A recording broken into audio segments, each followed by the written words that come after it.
Still on our technical track, we got some really great information coming. Eric Poe is a full-time application programmer based in Kansas City. So he does do this stuff for a living.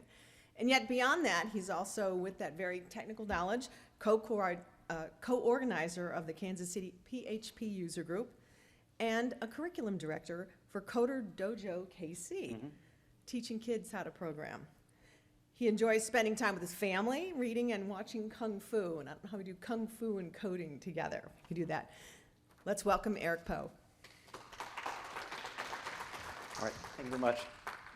All right, my name is Eric Poe, and thank you very much for coming to my talk today on called Compose Yourself. And hold on, let me compose myself and write down actually what time I'm starting.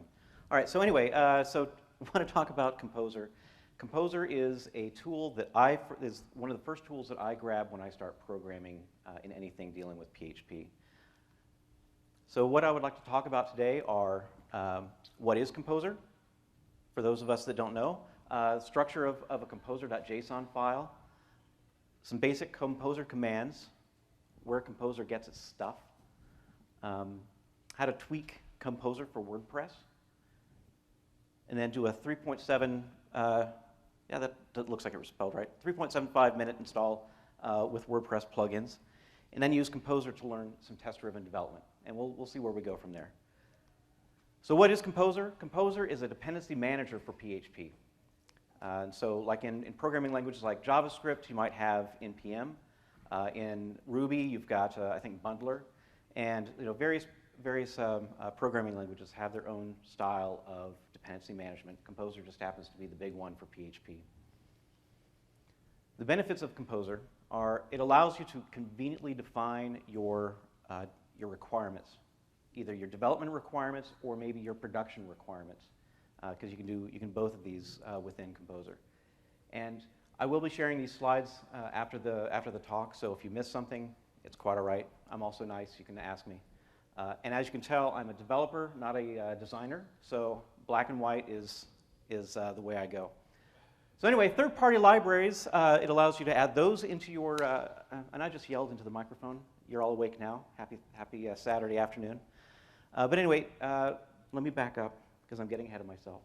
One thing it allows you to do is it lets you prevent yourself from accidentally committing into Git something really big, like a big library or something along those lines. So you can do third-party libraries, plugins, or themes. You can add those within your composer.json file. It also gives you a centralized autoloader. And if you don't know what an autoloader is, we will go into that a little bit later. To install Composer, you just go to getcomposer.org, click on the intro link, and follow the instructions for manually installing. If you have something like Mac OS, you can, and Homebrew, you can just do a brew install Composer. But you just want to follow the instructions to manually install it for your operating system. So basic Composer usage. This is what's called the composer.json file. You can see an example of it on the right. This is just part of the composer.json file. This is a general recipe. This is like grandma's recipe. Grandma, how did you make that pie? She's like, I threw in, I rolled out some dough, and I threw in a handful of this, and a couple apples, and put it in the oven when it was hot, and out came this delicious pie. So that's what this is. You are identifying the things that go into your pie, into your program, into your application, and you're telling it roughly what version of libraries or things to use within there. So some sections to note are the name up at the very top. We have the name of the application. It's not all that necessary, but it is very helpful if you decide to share this with other people that they can be able to find that. We also have our autoload sections down here. So autoload and autoload dev. So you can only just you can have an autoloader for just the dev environment, which is nice, and not share that with the rest of it. We also have a config and some scripts a little bit later. So pairing with that composer.json is a composer.lock file. The composer.lock file, this is generated automatically by Composer based on your composer.json. Do not edit this file.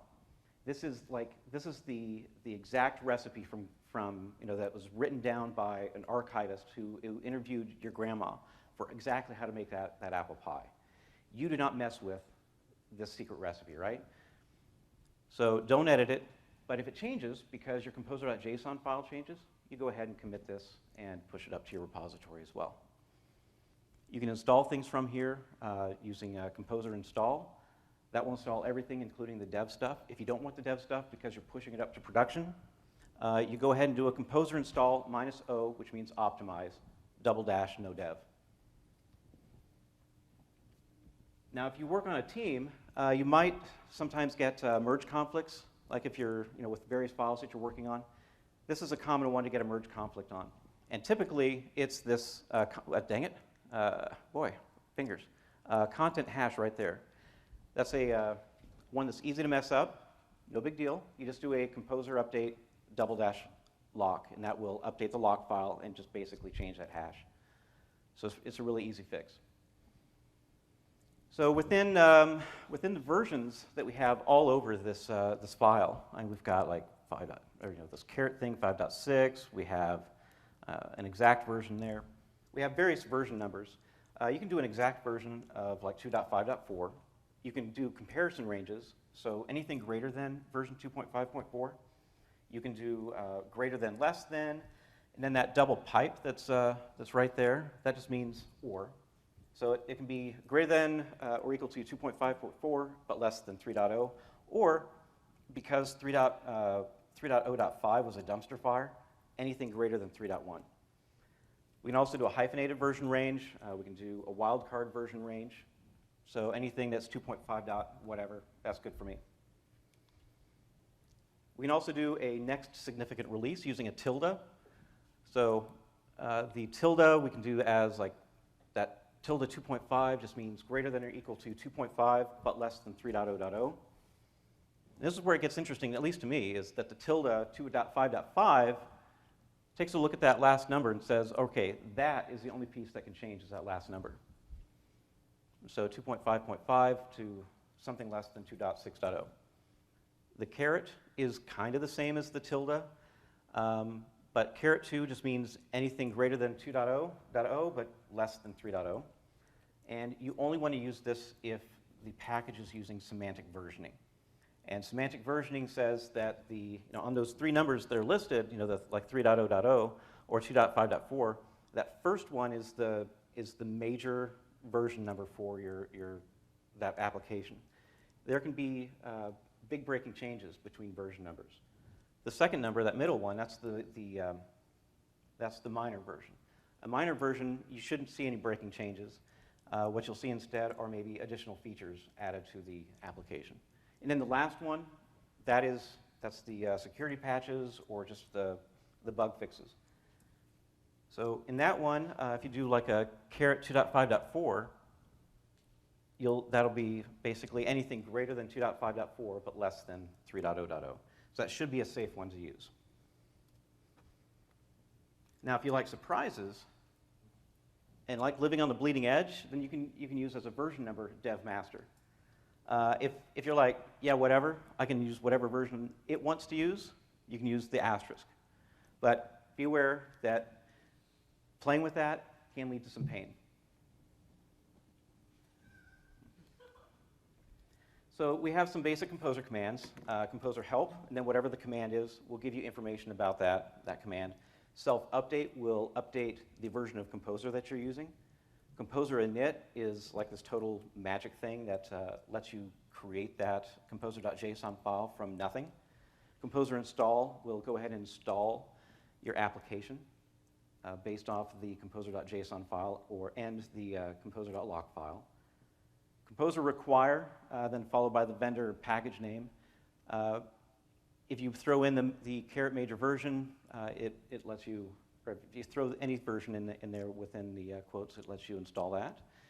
Composer remove, composer outdated, composer updated, and composer dump autoload. And we'll maybe talk about the autoload a little bit later. So the help, again, if you want to get help on any composer command, just type composer help and then whatever that command is. And so like you can do a composer help self update. if you're not sure what self-update means, it kind of gives you a little bit more information. It's rather handy. So the starting wizard that you use for creating a composer.json file, and you can do this all by hand, it's no big deal. But if you want a wizard to help you, just do it like Composer init within your application, and that will go ahead and lead you through a nice little wizard. To install a package, Composer require, so this is like from the command line, Composer require, and then the vendor / whatever the package name is, or you can use again, a range by putting that range in quotes. Now, if you want this just for dev use, like you don't want this in production, but your developers need this tool, like maybe PHPUnit or some kind of static code analyzer, you would go ahead and put that into the -dev for the require. Removing a package is very similar. You can do Composer remove, and then --dev if it's in the dev piece, the vendor package name. But after you remove, you want to make sure you run your tests. If you have any tests, that's great. Run the tests, make sure that they don't break, and then go ahead and commit those changes. For updating a package, what you want to do is first just run it through a dry run, which means see what breaks before you actually do the thing. So you'll do a Composer update, and then you'll change the version or whatever, but then you'll do a Composer update, and if it's development thing, --dev, vendor / package name, --dry run, and this will go ahead and pretend like it's doing the update for you. And if there's any errors, like maybe there's conflicts in version numbers, it will alert you to that. Then you can go into whatever it is that conflicted, update that with a dry run, and see if you can get that fixed. And then after you get those fixed, then go ahead and actually run your update, run tests, make sure nothing is broken, and then go ahead and commit those changes to your repository. To check for updates, Composer outdated. You get 3 colors with that. Green means up to date, and this confuses me. But if it's red, that means you're at least one minor or a patch behind. Go ahead and do it. To me, red means stop, but to Composer it means, hey, you need to be aware of this. It's good. Yellow means, whoa, slow down, caution. There is a big bump here because you are at least one major release behind. So if you update, expect some breaking changes. So you can see on this one, the PHP documenter / type resolver, the version that I have is 0.4.0, and the latest is 0.7.1. And 0.7.1 is, according to this, a major update. So where does Composer get its stuff? Out of the box, it gets it from Packages. Packages.org is a website put together by the people who put together the Composer tool. You can go to Packages, and you can look for whatever package you're looking for, and it will tell you, if it knows about it, it will show you the install instructions, so Composer require, and then the name of the vendor / the name of the package. It will give you various versions that are available for that package and tell you what the requirements are. So like this one needs the extension MB string, the PHP extension MB string, and it needs to be at least PHP 5.6 or PHP 7.0. So it should work in both the 5 branch and the 7 branch for PHP. And if you're going to develop on it, it requires PHPUnit version 5. So that's pretty nice. But this is a Word, I can't even say it out loud. This is a Word, my goodness, WP camp at WordPress. I was like, Word Perfect? No, that's old. So this is a WordPress camp. So we need to talk about Composer and WordPress, right? So WordPress, there is a Packages available for WordPress. It's not official. It's not official from packages.org, and it's not official from WordPress. This is some fans that put it together. This goes out and checks WordPress.org every 15 minutes and gets updated. So this shows like a whole bunch of plugins. This shows like all the themes that are available on WordPress.org. It shows you what versions are available, the last time it was committed, the last time it was fetched from the site, and if it's still active. So that's kind of nice. And to go ahead and to add that to your Composer.json, You want to do this repositories and then square bracket, mustache bracket, type composer URL, https wpackages.org. And then the wpackages plugins are always prefixed with wpackages-plugin/. So that's the vendor name for wpackages. The themes are always prefixed by wpackages-theme. So let's go ahead and build a WordPress site, right? So we are going to add these things to our composer.json. We're going to add the repositories that we just talked about. We're going to add a config section that tells Composer that the platform we are aiming for is PHP 5.6, because that's the minimum version of PHP required in order to run in order to run WordPress. We're also saying in that config that we want to sort those packages. So as we install them, it adds it to either the required or the requires dev, and it will install them in the order that we tell it to install it. But once you get enough of these, and if they're not in alphabetical order, at least for me, it's really hard to read. So this makes it a little bit nicer and just sorts them alphabetically for you. And then for WordPress, just the extra stuff that you need to have is a WordPress install directory. Tell it, and in this case, we're going to tell it WordPress. And the installer paths for our themes and our plugins, we go ahead and add those as well. And very first thing you want to do after that is do a composer require John P. block /WordPress. This goes out to packages, not wpackages, but packages, and pulls down a brand new WordPress installer for you. And it goes ahead and installs it.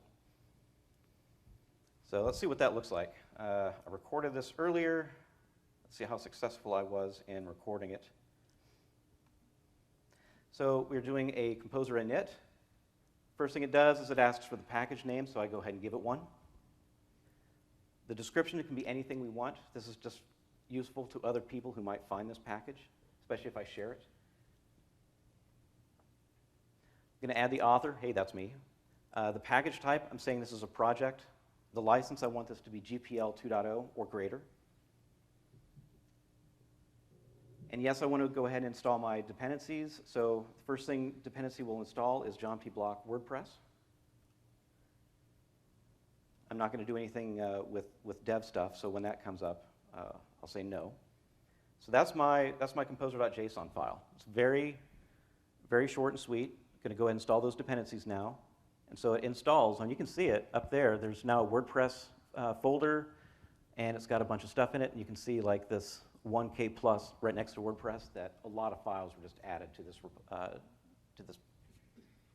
application. So just by doing that Composer-init, we started with nothing except for that Docker compose YAML file. But we started with nothing. It went ahead and created a vendors folder where it puts all the libraries. It created the WordPress folder where it put the WordPress application itself, created a .gitignore where it tells it to go ahead and ignore the vendors directory. And then it created a composer.json and a composer.lock based off that JSON. So that took 52 seconds to go ahead and install WordPress. So that was kind of fun. But there's more that we can do with it than that. We can also do in 2 3/4 seconds, or minutes. Boy, it'd be nice if it were seconds. 2 3/4 minutes, we can go ahead and install just some basic plugins. So the way that looks, let me go ahead and expand this again.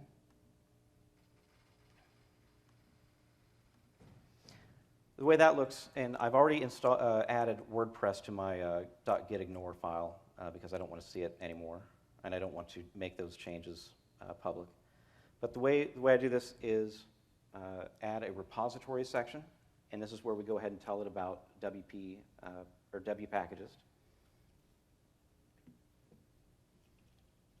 And I'm a slow typer, so I can take a drink. Oh, I really am slow. Then I also don't like the require being kind of up there. I'd rather it be below where I define the repositories. So this is just personal preference. The order doesn't really matter, just as long as it's a valid JSON file. We're going to go ahead and add the config for this, telling it that we want the platform to be PHP 5.6, and that we want it to auto-sort the the packages as I add them. So then we'll go ahead and add the extra stuff that is specifically for WordPress-based, I can't even say it, WordPress-based Composer stuff. So I'm just going to do I'm not going to worry about the themes because we're not worried about themes for this demonstration right now. So we'll just do the plugins.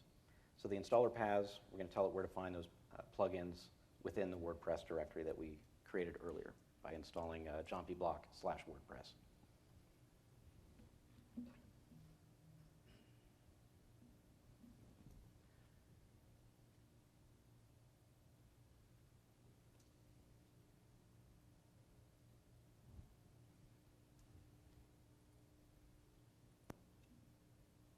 So I forgot to put those in square brackets. Let's take care of that. It's like a magic. I can type without even touching it. It's great. So that composer.json file looks good. Now let's go ahead and start installing some plugins. Since WordFence is one of our sponsors, I figured let's go ahead and install that one first. And you can see up that it just added it to this require section right up there. And it put it in alphabetically. Now if I go ahead and do something like Jetpack, it should put that between jompyblock and wpackages WordFence, which it did, because I told it to go ahead and sort initially. So we can go up to the WordPress WP content plugins, and oops, I need to refresh that, so let's look again. So now we've got Jetpack and WordFence already installed as plugins in this WordPress application.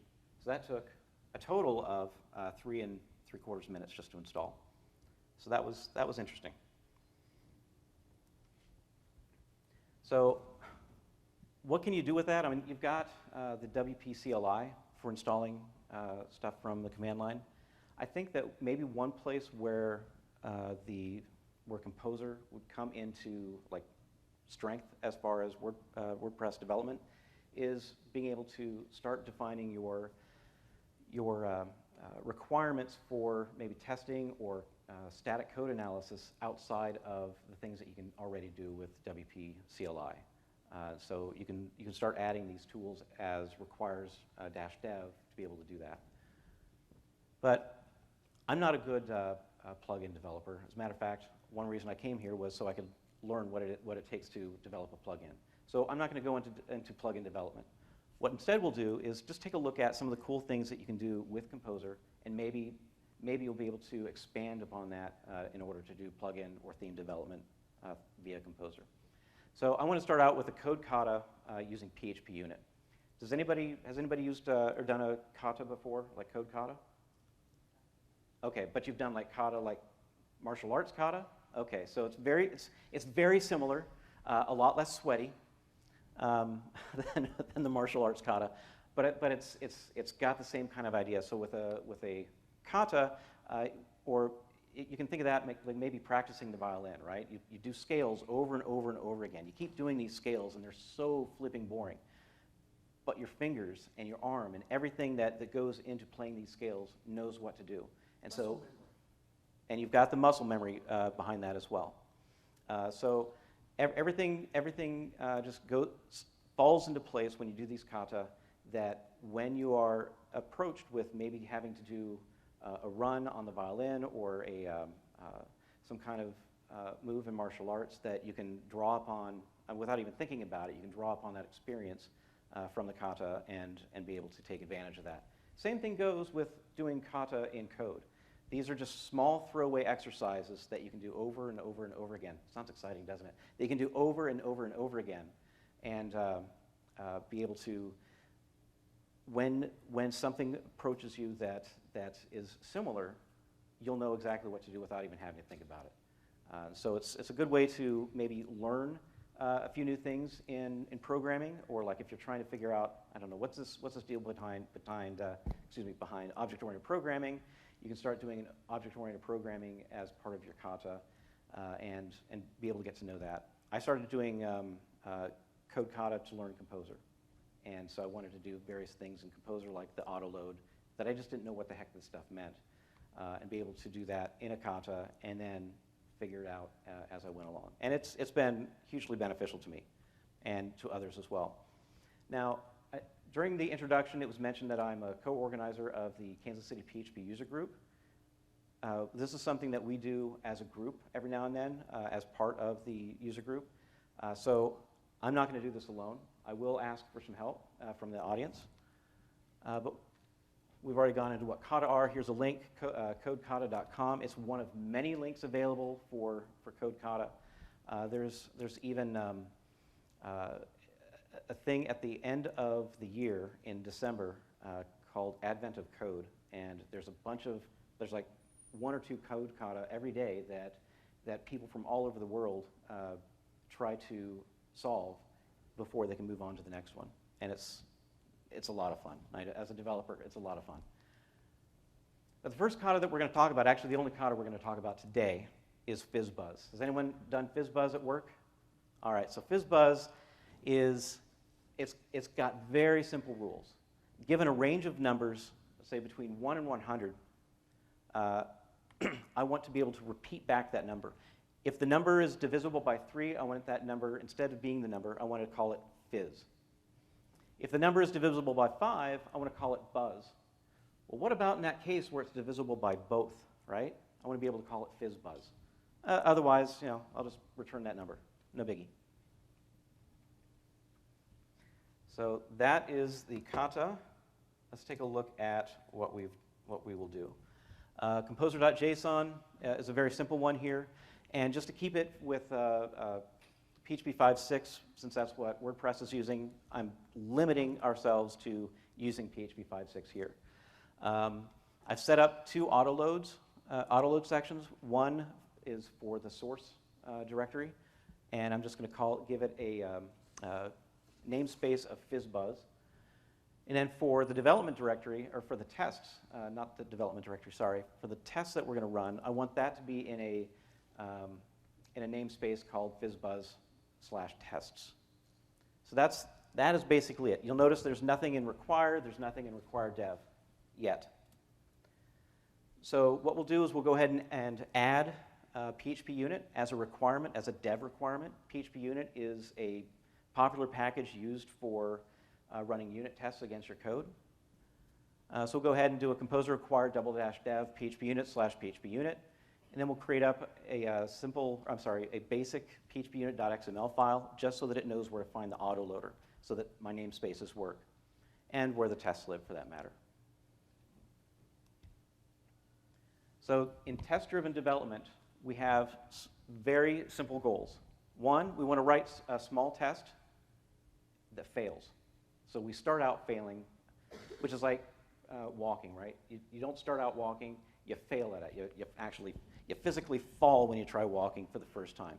So we're then going to write the bare minimum of code that's required to make that test pass. Just the bare minimum. So the test is passed, we're happy. And then we go ahead and write another small failing test. We want to see that fail, and then we write another test to make just the bare minimum to make that pass. We do back and forth, back and forth, back and forth, over and over again until our feature is done. All right, so let's see where that takes us. Let's code. So I went ahead and whipped that up quickly, or before the talk. So we already have the things installed that we require. I lied. Let me do that real quick. Composer require, and we'll do PHPUnit, PHPUnit, and I should put in a double dash dev there so it goes in the right spot. And if I can spell right.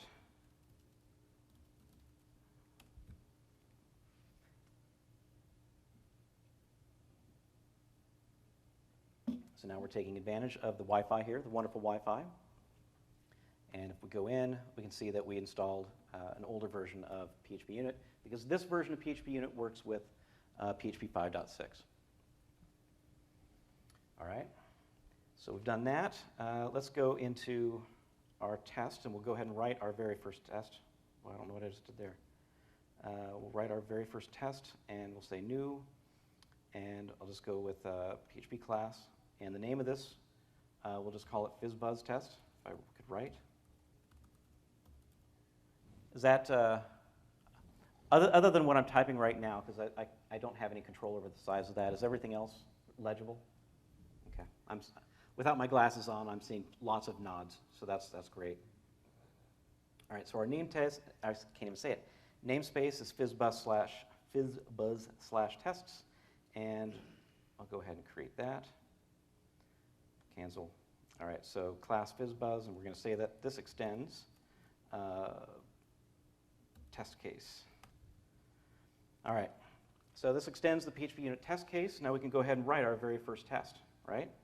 So the first thing I'm going to do is say test, actually, public function, and I'm going to say test that, what is a basic test that we can write that takes advantage, or that looks at those rules for Fizzbuzz? Like when I throw in a 1, maybe I get a 1 back? Does that seem reasonable? Okay, so test that 1 gets 1. And I'm going to say new, actually, Fizzbuzz equals new. That is barely legible. Let me bring that up. Okay. Fizzbuzz equals new. Let's call it Fizzbuzz. All right. And so that's creating or it's instantiating the object. And then I'm going to say I expect expected value equals, and since I'm getting back fizz and buzz as strings, I think I want to make sure that I get back a stringified version of that number. So expected value is 1, and then I'm going to say this assert equals, and I'm going to say I first throw in that expected value, and now this is where I try to figure out what kind of how I want to be able to access or use that Fizzbuzz class. If I'm going to throw in a 1, I should get a 1 back, right? So maybe I can call that method that we're going to create, I'm going to call it convert, right? And I'm going to say convert 1. So I should be able to assert that this value that I think I should get back, which is a string 1, that when I just throw in the integer 1 into convert, that I get back a string of 1. So I've done that. I go ahead and run from the console PHPUnit, vendor/bin PHPUnit, and whoa, I get a big error, including this thing that says class Fizzbuzz is not found. And I can see already that that is weird. So I'm going to say instead of new Fizzbuzz, I'm going to say Fizzbuzz, Fizzbuzz. Because that should be using our namespace. So let's try that again. So again, the Fizzbuzz is not found. So we'll go ahead and create that. So new, and I'm going to create a PHP class. And this one we're going to call Fizzbuzz.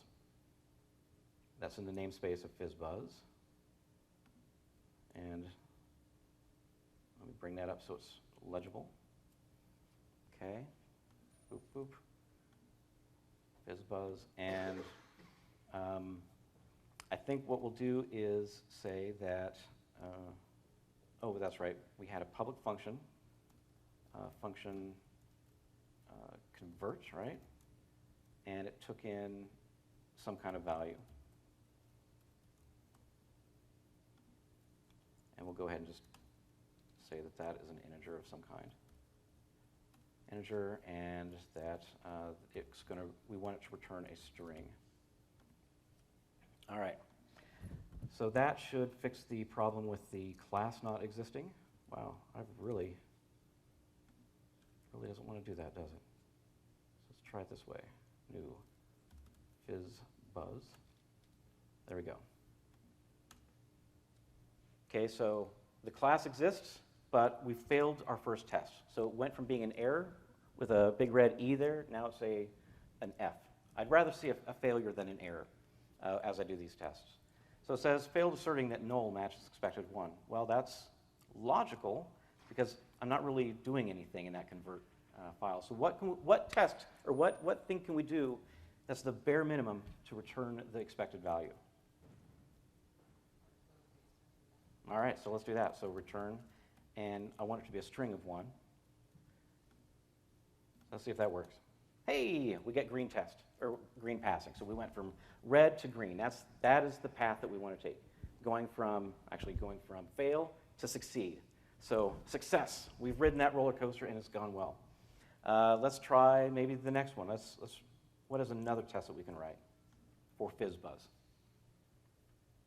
So again, if it's divisible by 3, we get fizz. If it's divisible by 5, we get buzz. If it's divisible by both, we get fizzbuzz. Otherwise, we get that number. So maybe let's continue on with the numbers themselves that aren't divisible by anything that we're concerned with. And let's write another public function. And we'll say test that 2 gets 2, right? And say Fizzbuzz. I have to keep writing this. New Fizzbuzz. And my expected value equals the string 2. And I want to assert that my expected value is what I get back from saying Fizzbuzz convert 2. So we already expect this one to fail, right? Which it does. And we get this nice little message saying, I was expecting a 2, but instead I got a 1. So let's see if we can fix that. So what's the bare minimum thing that we can do here to get that test to pass? Return value as a string. I like it. Okay, so return string value. Awesome. Success again. So we went from a failure to a success. So I think typically when you're developing, it's not as like minute as this, but this is just an example of what you can do with test-driven development, going from failure to success and having these tests in place. So let's continue on with this track because returning 1 and 2 is not all that interesting. Let's see what happens when we do 3, right? So public, I can type public function test that 3 gets fizz, right? So Fizzbuzz equals new Fizzbuzz. Wow, this is tedious. So in programming, if you have to do something twice, it's an inconvenience. If you have to do it 3 times, it's time to refactor, right? So let's go ahead and refactor this already. So in PHPUnit, the test case, you can have something, basically what happens is every time you run a test, it wipes out the environment and builds it fresh. So we can take advantage of that. So let's do a setup, public function setup. And in this one, I'll say this FB equals new Fizzbuzz. And let's go ahead and create a protected FB.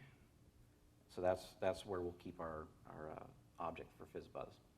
So now I can go into, instead of Fizzbuzz equals, just get rid of that and change this to this FB. And because I'm lazy, I'm going to copy that and get rid of this. Paste that. Get rid of this. So now my expected value equals fizz, right? The string fizz. So I want to say this assert equals expected value, this FB convert 3. So run the tests, we expect a failure, yay. So where I expected a fizz, I got back a 3. Now our convert function is going to start getting interesting, right? Because it's no longer just returning a string of the value. Now we have to do something with that value. So what is a test to see if it's divisible by 3? A modulus. Okay, we can use a modulus. That sounds good. So we can say if value modulus, we're kind of skipping ahead because really what we should do is say if it's equal to 3, go ahead and return fizz. But in the interest of time, let's pretend we already did that, right? So if it's divisible by 3, value is divisible by 3, so we need to say that it's value divided by 3, we should not get a remainder. We'll say return fizz, right? Otherwise, go ahead and return stringified value. All right, so we get a nice pass there. Yay, yay us. So what about maybe a 6, right? Because that's also a thing. So so I changed that test that 3s get fizz. So now I want to put in a value of 6. And that works too. Yay. So that's good. Something else. Oh, 5, right? Test that 5s get buzz. Okay. So expected value. I can't even type today. Expected value equals buzz. This cert equals, and we're going to say expected value convert, and we're going to say 5, and we'll repeat that for, what did I just do? We'll repeat that for 10. So we can go ahead and throw those 2 tests in there, and both those tests fail, or yeah, they fail. So what can we do about that? Well, you know, you could do an if-else, but since we're returning from there, we don't need the else. And the practice that I try to make at least is if I can avoid else, I will, because that leads to some potentially missed pathways in your code where bugs like to lurk. So if value is modulus 5, return buzz. All right, so let's see if that works. Hey, we got a green. So here's the fun part. What if it's divisible by 15, which is both 3 and 5, right? You use a logical and, or you use a logical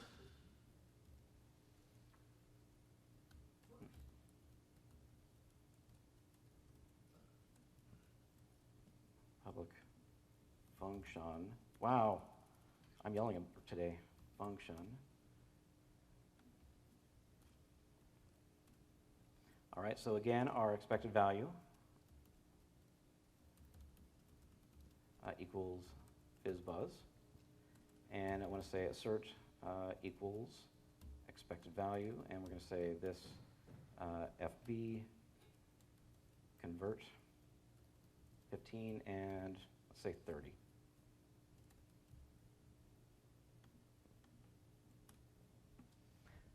So this is interesting. Instead of getting Fizzbuzz, we got Fizz, which means that it never got to be able to check for 5. So what can we do to fix this test? Bare minimum.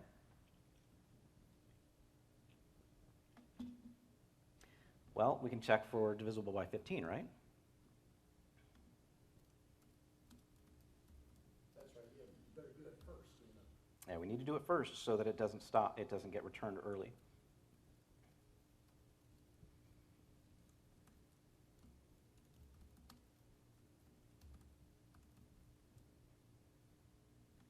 Make that look a little pretty. All right. And we get green tests. So do we have this feature fixed or resolved? Does it solve all, or does it go with all of the requirements for Fizzbuzz? Where if it's divisible by 3, we get a fizz. If it's divisible by 5, it gets buzz. If it's divisible by both, it gets Fizzbuzz. So those 3 work. If it's not, it just gets a stringified version of that number. So we solved this, right? Are we done with this code? Is there more that we can do to make it better? Are there improvements we can make? Yes? Well, I know it's divisible by 15, but can you make it divisible by 3 and divisible by 5 to get Fizzbuzz? Sure.